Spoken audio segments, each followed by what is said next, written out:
తాకట్లో ఉన్న మీ బంగారాన్ని విడిపించి ఆ రోజు ఆన్లైన్ రేటుకి కొంటాం. Sharma gold company. శ్రీమాత్రే నమః.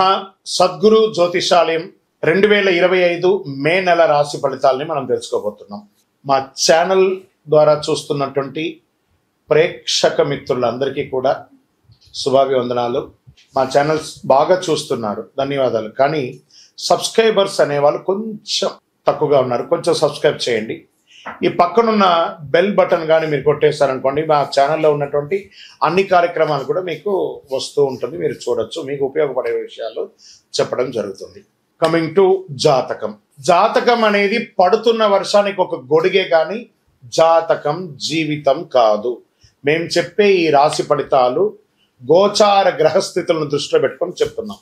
ఇది మీ యొక్క వ్యక్తిగత జీవితానికి ఒక 30% నుంచి 40% మాత్రమే వర్తిస్తుంది. మీరు పుట్టినప్పుడు ఉన్నటువంటి ఆ లగ్నము, ఆ నక్షత్రము, ఆ పాదాన్ని బట్టి మీ యొక్క సంపూర్ణ జాతకం అనేది తెలియబడుతుంది. ఇంకా నువ్వు జాతకం అంటే ప్రతి ఒక్కరికి కూడా నాకు ఉద్యోగం ఎలా ఉంటుంది, నాకు వ్యాపారం ఎలా ఉంటుంది, నాకు ఆరోగ్యం ఎలా ఉంటుంది, దాంపత్య జీవితం ఎలా ఉంటుంది, సంతానం ఉంటుందా, ఉద్యోగం వస్తుందా, వ్యాపారం బాగుంటుంది, ఇవే ఏదో టెన్షన్స్తోనే ప్రతి ఒక్కళ్ళం కూడా జీవిస్తున్నాం. దానికి ఉపశమనంగా ఈ మాస ఫలితాలని మాసంలో ప్రతి మాసంలో కొన్ని గ్రహాలు మారుతూ ఉంటాయి కాబట్టి ఆ గ్రహాల యొక్క గమనాన్ని దృష్టిలో పెట్టుకొని అన్ని వర్గాల వారిని దృష్టిలో పెట్టుకొని ప్రిడిక్ట్ చేయబడింది ఈ మాస ఫలితాలు. జాతకం ఎవరైనా మీ పరిసర ప్రాంతాల్లో ఉన్నటువంటి సద్గురువుల్ని సంప్రదించి జాతకం తెలుసుకోండి. లేదా మా ద్వారా తెలుసుకోవాలనుకుంటే 21 వయసు లోపున్న వాళ్ళు అడగకూడదు. ఎందుకంటే మీరు విద్య చదువుకుంటున్నటువంటి వారు కాబట్టి మీరు ఖచ్చితంగా మీ యొక్క వ్యక్తిగతమైనటువంటి జీవితంలో 21 సంవత్సరాల వరకు జాతకం అడగకండి. 60 సంవత్సరాలు దాటిన వారు మీరు అన్నీ అనుభవించుంటారు, మంచి చెడు అన్ని చూస్తుంటారు కాబట్టి మీకు జాతకంతో పని లేదు. అడగడానికి కూడా ఇల్లీగల్ అఫైర్స్ కి సంబంధించింది ఏది అడగకూడదు. నాకు అప్పులు బాగా ఉన్నాయి, జాతకం చెప్పండి అంటే ఎవరు చెప్పరండి. మీ అప్పులు తీసుకున్న చోట ఖచ్చితంగా కష్టపడి ఇవ్వండి, అదొకటే జాతకానికి ఉన్నది. ఇప్పుడు మనం 12 రాసుల్లో ఒక్కొక్క రాశిగా మనం చెప్పుకోబోతున్నాం.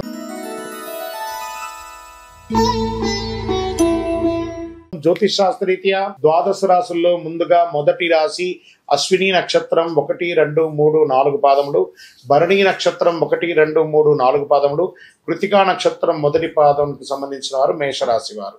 మేషరాశి మిత్రులారా, మీకు శుభాశుభ ఫలితాలు ఎలా ఉన్నాయి అంటే ప్రతి విషయంలోనూ మిశ్రమ ఫలితం ఉంది. ఎందుకంటే 7.5 శని భగవానుడు స్థానం అంత లాభదాయకంగా లేదు. సూర్య భగవానుడు అనుకూలం వల్ల సానుకూల ప్రభావాలు. సూర్యుడి నెల మొదటి అర్ధభాగంలో ఉత్కృష్టంగా ఉంటాడు.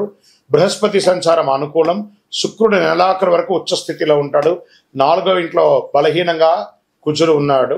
దీంట్లో ఎలా ఉంటుందంటే ఉద్యోగులకి మిశ్రమ ఫలితాలు. ప్రభుత్వ విషయాలు అనుకూలంగా ఉండకపోవచ్చు. మీరు ఏమైనా పర్మిషన్స్కి పెట్టుకోవడం కానీ లేదా మీకు ఏమైనా ట్రేడింగ్ లైసెన్స్ కోసం ఏమైనా ఉన్నాయి, అవన్నీ కూడా కొంచెం మిశ్రమ ఫలితాలని చెప్పచ్చు. శుభవార్తలు వినే అవకాశాలు, ఇంటిలో వివాహం, ఉపనయనం, గృహప్రవేశం లాంటివి చాలా అవకాశాలు ఉన్నాయి. భార్యాభర్తల మధ్య చిన్న చిన్న సఖ్యత లోపం ఒకటి ఉంటుంది, సర్దుకొని పోవాలి. వివాహ ఆటంకాలు తొలగి వివాహం అవుతుంది. సోదర సోదరీమణులతో ఏదైనా పరిష్కారం ఉంటే అది పరిష్కారం చేసుకోండి. ఇల్లు మరియు వాహన నిర్వహణ ఖర్చులు చాలా పెరుగుతాయి. మీ యొక్క వ్యక్తిగత శత్రువులు ఈ నెల చివరిలో మీకు అంతరాయం కలిగించే అవకాశాలు ఉన్నాయి, జాగ్రత్త పడండి. వ్యాపారం, అమ్మకాలంతా కూడా అంతంత మాత్రమే చెప్పొచ్చు, గొప్పగా ఉంటుందని కూడా చెప్పవచ్చు. కాస్త ప్రతిచర్య కూడా ఉంటుంది. తోటి వ్యాపారాల ద్వారా పరోక్ష అవాంతరాలు కూడా ఉన్నప్పటికీ జాగ్రత్త పడండి. మహిళలు కుటుంబాన్ని నిర్వహించే వాళ్ళకి చిన్న చిన్న సమస్యలు ఉంటుంది. ఐటీ రంగం వారికి బాగా స్ట్రెస్ ఉంటుందని కూడా చెప్పొచ్చు. విద్యార్థులు చాలా శ్రమపడాలి. విదేశీయ విద్య, విసా, H1B విసాలు ఇలాంటివన్నీ ఉంటుంది కదా, ఇవన్నీ ఉన్నత విద్య కోసం వెళ్ళాలనుకున్న వాళ్ళకి, ఉన్నత విద్య అభ్యసించాలనుకున్న వాళ్ళకి కాస్త మిశ్రమం చెప్పచ్చు. ఆరోగ్యం, వాతావరణ మార్పిడి వల్ల ఆరోగ్యం హెచ్చుతగ్గులుగా అయ్యే అవకాశం ఉన్నాయి. వేడిగాలులు, చలి మరియు జ్వరం ప్రభావాలు, బలహీనత ఏర్పడచ్చు. గుండె లేదా ఛాతి సమస్యలు ఉన్నవారు ఈ నెల జాగ్రత్తగా ఉండాలి. డాక్టర్ దగ్గరికి వెళ్ళి ఒకసారి మాస్టర్ చెకప్ చేసుకోండి. రక్త సంబంధిత సమస్యలు తలెత్తే అవకాశాలు ఉన్నాయి. రాజకీయ నాయకులు ఎంత వీలుంటే అంత సైలెంట్గా ఉండండి. మిశ్రమం, తస్మాత్ జాగ్రత్త రాజకీయ నాయకులారా. ఇది షేర్ మార్కెట్ అసలు ముట్టుకోకుండా ఉంటే ఇంకా మంచిదని చెప్పచ్చు. వ్యవసాయదారులకి బాగా ఉంటుంది, పర్లేదు. మీడియా రంగం వారికి కాస్త మిశ్రమం. ఇంకా స్పోర్ట్స్ వారికి ఈ నెల కొంచెం అనుకూలంగా ఉందని కూడా చెప్పొచ్చు అండి. సర్వీస్ సెక్టర్లో ఉన్న వాళ్ళకి బాగుందని చెప్పొచ్చు. ఈ నెల మొత్తం లక్కీ డేస్ అని తెలుసుకుంటే మే నెల 2వ తారీఖున, 5వ తారీఖున, 8వ తారీఖున, 11వ తారీఖున మీకు చాలా బాగుంటుంది. ఈ నెల మీరు లక్కీ నెంబర్గా ఉపయోగించుకునే నెంబర్లు 5 మరియు 7 అని చెప్పొచ్చు.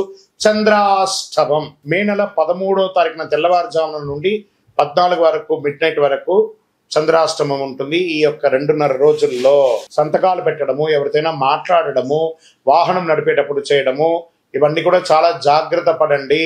సరే, మరి దీనికి పరిహారం ఏమైనా ఉందంటే కొబ్బరి నూనెతో గణపతి దేవాలయంలో దీపం వెలిగించండి, గరికతో మాల వేయండి, శని భగవాన్ని ప్రార్థన చేయండి. దేహి మే బుద్ధి వైశిష్ట్యం, దేహి మే నిత్య యవ్వనం, దేహి మే పరమ ఆనందం, దేవదేవ శనైశ్వర స్వామి మమ్మల్ని కరుణించండి అని చెప్పి గణపతి ఆరాధన కూడా చేయండి. చాలా విశేషం. చలివేంద్రాలు ఏర్పాటు చేయండి. ఒక నల్లని చెప్పు కానీ, ఒక గొడుగు కానీ పేదవాళ్ళకి దానం ఇవ్వండి. అందులో మీకు 7.5 శని ఉంది కాబట్టి ఇంకనూ మీకు సకల దోషాలు తొలగడానికి 7.5 శని యొక్క శని భగవానికి ప్రీతి అయినటువంటిది చంద్రకర్ర. చంద్ర అనే కరుంగాలి అంటారు. ఈ కరుంగాలి మాలను ధరించండి. సంపూర్ణమైనటువంటి ఆరోగ్యం, ఐశ్వర్యం, గ్రహదోషం అన్ని కూడా తొలగి ఆనందంగా ఉంటారు. ఇంకనూ దోషాలు తొలగడానికి మీ వయస్సు ఎంత ఉందో అన్ని దీపాలను దేవాలయాల్లో వెలిగించి అనుగ్రహం పొందండి. మీ ఇష్ట దైవం కులదైవ ప్రార్థన చేయండి. విజయోస్తు. ద్వాదశ రాశుల్లో ఉన్నటువంటి మిత్రులారా, మీరందరూ కూడాను ఐరారోగ్య, ఐశ్వర్య, భోగభాగ్యాలతో ఉండాలని అఖిలాండ కోటి బ్రహ్మాండ నాయకుడు శ్రీ ధర్మశాస్త్ర అయ్యప్ప స్వామి వారిని 18 అవతారాలుగా కొలువైనటువంటి స్వామివారు జీవలింగేశ్వర స్వామి సన్నిధానం జీవకోణ తిరుపతిలో ఉన్నటువంటి బ్రహ్మశ్రీ డాక్టర్ చంద్రమౌళి గురుస్వామి గారు నిర్మించిన దేవాలయంలో మీకోసం ప్రార్థన చేస్తాం. మీరు క్షేమంగా ఉంటారు. తిరుపతికి వచ్చినప్పుడు మన దేవాలయాన్ని తప్పకుండా దర్శనం చేసుకోండి. రైల్వే స్టేషన్ నుండి, బస్టాండ్ నుండి 3 కిలోమీటర్ల దూరంలో ఉంటుంది. విజయోస్తు.